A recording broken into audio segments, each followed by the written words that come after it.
Kevin Pietersen గాని లేకపోతే ఇండియాలో సిరీస్లు జరిగేటివి కాదు. కెవిన్ పీటర్సన్ మరియు ఇంగ్లండ్ క్రికెట్ జట్టు 2008 ఒక క్లిష్టమైన సమయంలో భారత క్రికెట్ జట్టుకు సహాయం చేయడంలో కీలక పాత్ర పోషించారు.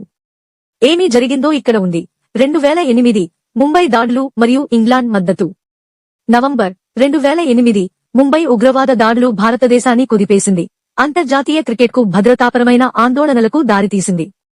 ఆ సమయంలో ఇంగ్లండ్ భారత్లో పర్యటిస్తుండగా దాడుల అనంతరం స్వదేశానికి తిరిగి వచ్చింది.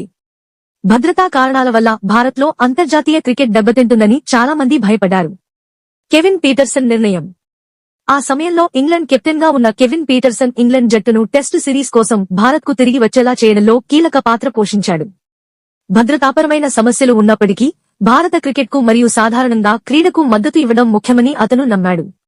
అతని నాయకత్వం మరియు పర్యటనను పునఃప్రారంభించడానికి జట్టు యొక్క సుముఖత భారతదేశంలో అంతర్జాతీయ మ్యాచ్లను నిర్వహించడంలో విశ్వాసాన్ని పునరుద్ధరించడంలో సహాయపడింది. భారత క్రికెట్పై ప్రభావం. 1. భారతదేశంలో అంతర్జాతీయ క్రికెట్ పునరుద్ధరించబడింది.